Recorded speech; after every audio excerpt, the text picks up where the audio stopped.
strategy for this is to continue to push the criminals on the ground. Push them out of the system. You get my point? Never again should somebody just walk into a car park or drive into a car park and blow it up, because every car park in Nigeria will be secured by CCTV and scanners and so on and so forth. If you have a president who micromanages Nigeria, it's simple. A Chinese company that, or in South Korea that manufactures these CCTV cameras, produce me 500,000, crash the price and bring it to Nigeria. There are Nigerians right now who are more than willing to pay. Those criminals who are, look, it is claimed that you have $2 billion of Nigerian money. I'm not ready to arrest you now, please, but why don't you help us to pay for those CCTV cameras in the meantime? There are many, many different ways to solve these problems.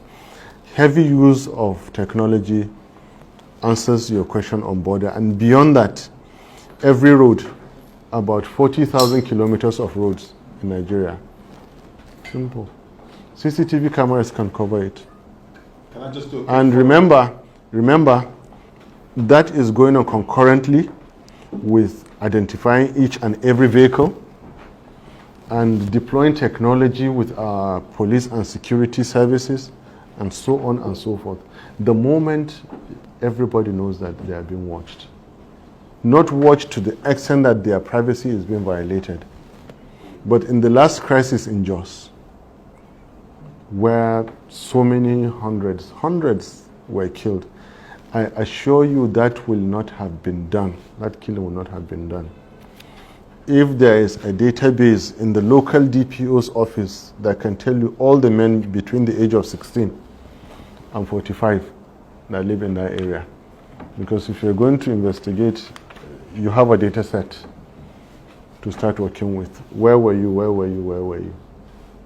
Simple. Now, the absence of a system in which people know they can be called to account is why there is so much insecurity in Nigeria. Somebody can just drive any car anywhere, just go and blow it up. Public area like a car park. What kind of a lawless society? How much does it take to do this? What organization does it take? Nothing.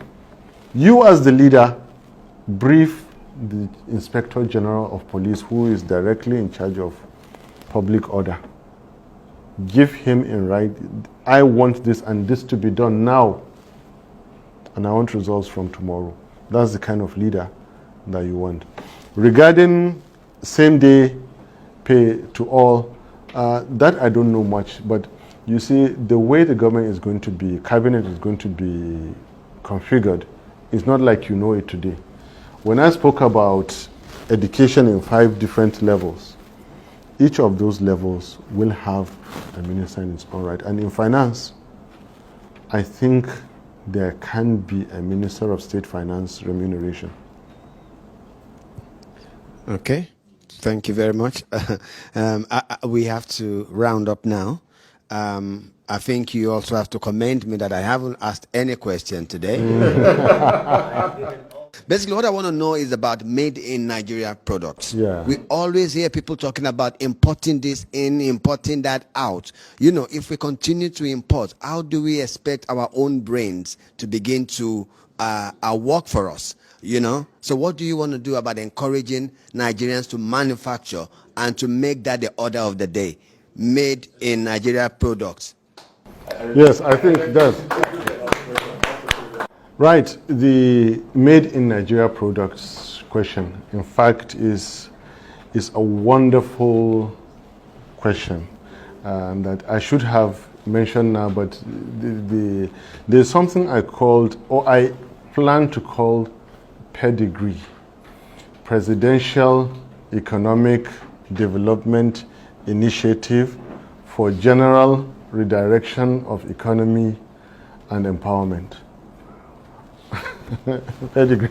And that's for pedigree. Just to let you know, I have done so much work in the last 3 years, I didn't just wake up one day and feel I want to run for this. I'm so choked up. There's so much to say and so little time, and only one man saying it. But then, yes, we don't have a choice. And we break down everything to the economic unit. And in this economic unit, who is the major culprit? The major culprit is the end user, as the consumer.